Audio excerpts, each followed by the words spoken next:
ಸ್ನೇಹಿತರೆ, welcome to my channel. ಎಲ್ರಿಗೂ ನಮಸ್ಕಾರ, ಜೈ ಹಿಂದ್. ಇವತ್ತೊಂದು ಇಂಪಾರ್ಟೆಂಟ್ ಮೆಸೇಜು ಏನು ಅಂತ ಅಂದರೆ, ಸೈಬರ್ ಅಟ್ಯಾಕ್ ಬಗ್ಗೆ ಒಂದೆರಡು ವಿಚಾರ ನಿಮಗೆ ಮುಟ್ಟಿಸ್ಬೇಕಾಗಿದೆ. ಭಾರತ ಮತ್ತು ಪಾಕಿಸ್ತಾನದ ನಡುವೆ ಯುದ್ಧದ ವಾತಾವರಣ ಸೃಷ್ಟಿಯಾಗಿರೋದ್ರಿಂದ ಈ ಬೆನ್ನಲ್ಲಿ ಕೇಂದ್ರ ಸರ್ಕಾರ ಕೇಂದ್ರದ ಮಾಹಿತಿ ತಂತ್ರಜ್ಞಾನ ಇಲಾಖೆ ಮಹತ್ವದ ಮಾಹಿತಿಯನ್ನು ಅಂತರ್ಜಾಲ ಬಳಕೆದಾರರಿಗೆ, ಅಂತರ್ಜಾಲ ಅಂತಂದರೆ ಏನು ಫೇಸ್ಬುಕ್ಕು, ವಾಟ್ಸಪ್ಪು ಮತ್ತು ಟ್ವಿಟ್ಟರು, ಇನ್ಸ್ಟಾಗ್ರಾಮು ಏನೇನು ನಾವು ಸ್ಟೋರಿ ಹಾಕೋತಿರ್ತೀವಿ ಅವರಿಗೆ ಕೆಲವೊಂದು ಮಾಹಿತಿಗಳನ್ನ ಮಾರ್ಗಸೂಚಿಯಾಗಿ ಕೊಟ್ಟಿದೆ. ಶತ್ರು ರಾಷ್ಟ್ರವಾದ ಪಾಕಿಸ್ತಾನ ಅವರು ಯಾವುದೇ ಸಂದರ್ಭದಲ್ಲಿ ಸೈಬರ್ ಅಟ್ಯಾಕ್ ಮಾಡ್ಬೋದು ಅಂತ ಗುಪ್ತಚರ ಮಾಹಿತಿ ತಿಳಿದು ಬಂದಿರೋ ಹಿನ್ನೆಲೆಯಲ್ಲಿ ಈ ಮಾರ್ಗಸೂಚಿಯನ್ನು ಕೇಂದ್ರ ಸರ್ಕಾರ ಹೊರಡಿಸಿದೆ. ಆನ್ಲೈನ್ನಲ್ಲಿ ಜವಾಬ್ದಾರಿತವಾಗಿ ನಡೆದುಕೊಳ್ಳುವ ಬಗ್ಗೆ ಕೇಂದ್ರ ಸರ್ಕಾರ ಮಾರ್ಗಸೂಚಿಯನ್ನು ಹೊರಡಿಸಿದೆ. ಆ ಮಾರ್ಗಸೂಚಿ ಏನೇನಿದೆ ಅಂತ ಅಂದ್ಬಿಟ್ಟು ನಾವು ತಿಳ್ಕೊಳ್ಳೋಣ. ಅಧಿಕೃತವಾದ ಅಥವಾ ಪರಿಚಯಸ್ಥ ಹ್ಯಾಂಡಲ್ನಿಂದ ಬರುವ ಸಲಹೆಗಳು, ಸಹಾಯವಾಣಿಗಳು ಮತ್ತು ಪರಿಶೀಲನೆ ಮಾಡಿರುವ ಮಾಹಿತಿಗಳನ್ನು ಮಾತ್ರ ಇತರರಿಗೆ ಹಂಚಿಕೊಳ್ಳಿ.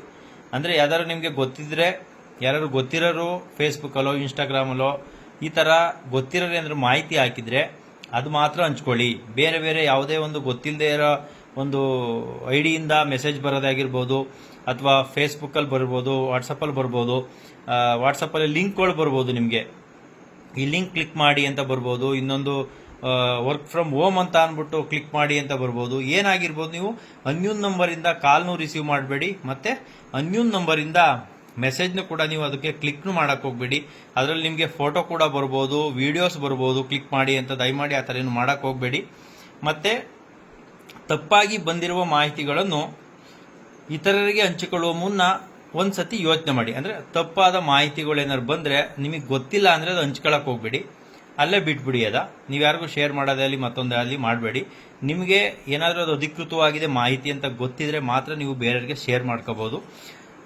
ತಪ್ಪಾಗಿ ಬಂದಿರೋ ಮಾಹಿತಿಗಳನ್ನು ಕೂಡಲೇ ಸಂಬಂಧಪಟ್ಟವ್ರ ಜೊತೆ ಹಂಚಿಕೊಳ್ಳೋದು ಮರಿಬೇಡಿ. ಏನಾದರೂ ತಪ್ಪಾಗಿ ಮಾಹಿತಿಗಳು ಬಂದಿದ್ರೆ, ನಿಮಗೆ ಗೊತ್ತಿರೋ ಅಂತ ಯಾರು ಹ್ಯಾಂಡಲಲ್ಲಿ ಬಂದಿದ್ರೆ ಅದೇನಾದ್ರು ತಪ್ಪಾಗಿತ್ತು, ಆ ಮಾಹಿತಿ ಸರಿ ಇಲ್ಲ ಅಂದರೆ ಅವ್ರ ಜೊತೆ ನೀವು ಹಂಚ್ಕೊಳ್ಳಿ. ಹೇಳ್ಬಿಡಿ ಅವ್ರಿಗೆ, ಇದು ಈ ಥರ ತಪ್ಪಾಗಿದೆ, ಅದು ಡಿಲೀಟ್ ಮಾಡಿ ಅಥವಾ ಇನ್ನೊಂದು ಆ ಥರ ಮಾಡ್ಕೊಳ್ಳಿ. ಮತ್ತು ಖಚಿತವಾದ ಮಾಹಿತಿ ಅಲ್ಲದಿದ್ದರೆ ಅಥವಾ ತಪ್ಪಾದ ಸುದ್ದಿ ಆಗದಿದ್ದರೆ ಇತರರಿಗೆ ಫಾರ್ವರ್ಡ್ ಮಾಡಬೇಡಿ. ಅಂದರೆ ಯಾರಿಗೂ ಕೂಡ ಅದು ತಪ್ಪು ಮಾಹಿತಿನ, ಮತ್ತೊಂದು ಸತಿ ಹೇಳ್ತಾ ಇದ್ದಾರೆ ಅವರು, ತಪ್ಪು ಮಾಹಿತಿನ ಶೇರ್ ಮಾಡಬೇಡಿ ಅಂತ. ಹಿಂಸಾಚಾರ, ಕೋಮಗಲಭೆ ಪ್ರಚೋದಿಸುವ ಪೋಸ್ಟ್ಗಳಿಗೆ ದೂರವಿರಿ. ಕೋಮುಗಲಭೆ ಮಾಡೋರಾಗಿರ್ಬೋದು ಅಥವಾ ಒಂದು ಹಿಂಸಾಚಾರದ ಒಂದು ವಿಡಿಯೋಸ್ ಆಗಿರ್ಬೋದು, ನೀವು ಅದರಿಂದ ದೂರ ಇದ್ರೇ ಒಳ್ಳೆಯದು. ಯಾಕೆ ಅಂತಂದರೆ ಈಗ ಕೋಮುವಾದಿಗಳು ಜಾಸ್ತಿ ಆಗಿರೋದ್ರಿಂದ ಹಿಂಸಾಚಾರ, ಕೋಮುವಾದಿ ಎಲ್ಲನೂ ಕೂಡ ನಮಗೆ ವಿಡಿಯೋದಲ್ಲಿ ತೋರಿಸಿದಾಗ ನಮಗೆ ಮನಸ್ಸಲ್ಲಿ ಪ್ರಚೋದನೆ ಉಂಟಾಯ್ತದೆ, ಈ ಥರ ನಡೀತಾ ಇದೆಯಾ ಅಂತ. ಅದು ನಮ್ಮ ಭಾರತ ವಿರುದ್ಧವಾಗಿಯೂ ಅದು ಪೋಸ್ಟ್ಗಳು ಬರ್ಬೋದು. ಅದರಿಂದ ದಯಮಾಡಿ ಅದರಿಂದ ದೂರ ಇರಿ. ಮತ್ತು ಯಾವುದೇ ತಪ್ಪು ಮಾಹಿತಿ ನಿಮಗೆ ಅದು ತಪ್ಪು ಮಾಹಿತಿ ಅನ್ನಿಸ್ತೈತೆ, ಅದು ಭದ್ರತೆಗೆ ಮಾರಕವಾಗಿದೆ, ನಮ್ಮ ದೇಶದ ಭದ್ರತೆಗೆ ಮಾರಕವಾಗಿದೆ ಅಂತ ಏನಾದರೂ ನಿಮಗೆ ಅನಿಸಿದ್ರೆ ದಯಮಾಡಿ ಒಂದು ನಂಬರನ್ನು ಕೊಟ್ಟಿದ್ದಾರೆ, ಆ ನಂಬರ್ಗೆ ನೀವು ವಾಟ್ಸಪ್ ಮಾಡ್ಬೋದು. ಮತ್ತು ಇಮೇಲ್ ಐಡಿ, ಇಮೇಲ್ಲೂ ಕೂಡ ಮಾಡ್ಬೋದು. ನಾನು ನಿಮಗೆ ನಂಬರ್ನ ಹೇಳ್ತೀನಿ. ಆ ನಂಬರ್ ಯಾವುದಪ್ಪ ಅಂದರೆ 8999711259. ಇನ್ನೊಂದು ಸತಿ ಹೇಳ್ತೀನಿ, ಡಿಸ್ಕ್ರಿಪ್ಷನಲ್ಲೂ ಕೊಟ್ಟಿರ್ತೀನಿ. 8999711259 ಅಥವಾ ಇಮೇಲ್ ಐಡಿನೂ ಕೂಡ ನಿಮಗಲ್ಲಿ ನಾನು ಮೆನ್ಷನ್ ಮಾಡಿರ್ತೀನಿ. ಅಲ್ಲಿಗೆ ಹೋಗ್ಬಿಟ್ಟು ನೀವು ರಿಪೋರ್ಟ್ ಮಾಡಬಹುದು. ಅದು ಸಚಿವಾಲಯದಿಂದ ನಿಮಗೆ ರಿಪ್ಲೈ ಬರುತ್ತದೆ. ಮಾಡುವ ಸಚಿವಾಲಯ ವಿನಂತಿಸಿಕೊಂಡಿದೆ. ಸಚಿವಾಲಯ ಕೂಡ ಅದ್ರ ಬಗ್ಗೆನೇ ಇದು ಮಾಡಿದೆ. ದಯಮಾಡಿ ಎಲ್ಲರೂ ಕೂಡ ಇದನ್ನು ಇಗ್ನೋರ್ ಮಾಡಿಬಿಡಿ. ಯಾವುದ್ಯಾವುದೋ ವಿಡಿಯೋಗಳನ್ನ ಶೇರ್ ಮಾಡ್ತೀರಿ, ನಾವು ಯಾವತ್ತೂ ಕೂಡ ಶೇರ್ ಮಾಡಿ ಅಂತ ಹೇಳಲ್ಲ. ಈ ವಿಡಿಯೋಗಳನ್ನ ದಯಮಾಡಿ ಶೇರ್ ಮಾಡಿ, ಆದಷ್ಟು ಶೇರ್ ಮಾಡಿ. ಯಾಕೆ ಅಂತಂದರೆ ನಮ್ಮ ದೇಶದ ಒಂದು ಭದ್ರತೆಗೋಸ್ಕರ ನಾವು ಇಲ್ಲಿ ಹೊರಗಡೆ ಇರುವಂಥವ್ರು, ಅಲ್ಲಿ ನಮ್ಮ ದೇಶದ ಸೈನಿಕರು ಕೂಡ ಹೋರಾಡ್ತಾ ಇದ್ದಾರೆ. ನಾವು ಅವ್ರಿಗೆ ಸಪೋರ್ಟ್ ಮಾಡಬೇಕು ಅಂದರೆ ನಾವು ಇಲ್ಲಿ ಮನೆಯಲ್ಲಿರುವಂಥ ವ್ಯಕ್ತಿಗಳು ಅಥವಾ ನಮ್ಮ ಭಾರತದೊಳಗಿರುವಂಥ ಪ್ರತಿಯೊಬ್ಬ ಜನತೆ ಕೂಡ ಅವರ ಕರ್ತವ್ಯ ಇರ್ತದೆ. ದಯಮಾಡಿ ಎಲ್ಲರೂ ಕೂಡ ಏನು ಸತ್ಯವಾಗಿರುವಂಥ ಮೆಸೇಜ್ಗಳನ್ನ ಮಾತ್ರ ಫಾರ್ವರ್ಡ್ ಮಾಡಿ, ಬಾಕಿ ಅಂತ ಯಾವಕ್ಕೂ ತಲೆ ಕೆಡಿಸ್ಕೊಳಕೋಬೇಡಿ. ಈಗೆಲ್ಲ ಏನಾಗ್ತಾ ಇದೆ ಅಂದರೆ ಸೈಬರ್ ಅಟ್ಯಾಕ್ ಅಂದರೆ ಕೆಲವರಿಗೆ ಗೊತ್ತಿರಲ್ಲ. ನಮ್ಮ ಇಂಡಿಯಾದೊಳಗನೆ ಇದ್ಕೊಂಡು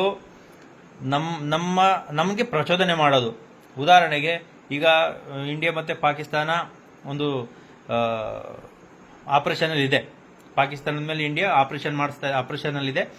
ಅದ್ರಲ್ಲಿ ಏನಪ್ಪಾ ಅಂತಂದ್ರೆ ನಮಗೆ ಇಲ್ಲಿ ನಾವು ಹೊರಗಡೆ ಇದ್ದವರಿಗೆ ಅಷ್ಟು ಅಲ್ಲಿ ಏನೇನು ನಡೀತಿದೆ ಅಂತ ಗೊತ್ತಾಗಲ್ಲ. ಈ ಫೇಸ್ಬುಕ್ ಅಲ್ಲಿ ಯೂಟ್ಯೂಬ್ ಅಲ್ಲಿ ಬಂದದ್ದೆಲ್ಲ ಸತ್ಯ ಅಂತ ನಾವು ನಂಬ್ಕೊತೀವಿ. ಕೆಲವು ಕಿಡಿಗೇಡಿಗಳು ನಮ್ಮೊಳಗೆ ಇದ್ಕೊಂಡು ಸೈಬರ್ ಅಟ್ಯಾಕ್ ಮಾಡ್ತಾರೆ. ಅವರು ಪಾಕಿಸ್ತಾನರಾಗಿರ್ತಾರೆ. ಅವ್ರು ಏನ್ ಮಾಡ್ತಾರೆ, ಪ್ರಚೋದನಕಾರಿ ವಿಡಿಯೋಸ್ಗಳು ಮಾಡೋದು. ಉದಾಹರಣೆಗೆ ಈಗ ನಮ್ಮ ಮೋದಿ ಬಗ್ಗೆ ವಿಡಿಯೋ ಮಾಡೋದು, ಅಥವಾ ಇನ್ನೊಬ್ರು ಯಾರೋ ಮುಖ್ಯಮಂತ್ರಿಗಳ ಬಗ್ಗೆ ವಿಡಿಯೋ ಮಾಡೋದು.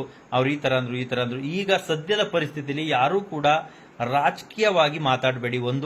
ಇನ್ನೊಂದು, ಈಗ ನಾವು ಒಗ್ಗಟ್ಟಾಗಿರ್ಬೇಕು. ಇಲ್ಲೇ ಮುಗಿಸ್ತಾ ಇದೀನಿ. ಎಲ್ರಿಗೂ ನಮಸ್ಕಾರ. ಜೈ ಹಿಂದ್, ವಂದೇ ಮಾತರಂ.